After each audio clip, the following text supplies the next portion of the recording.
cosa, siccome non rende, a me non mi piace far dire sì alla gente, ma mi piace farli parlare in sardo.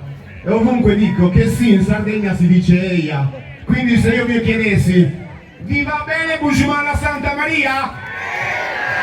Ok, il prossimo pezzo si intitola Come un mandorlo in fiore.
Di questo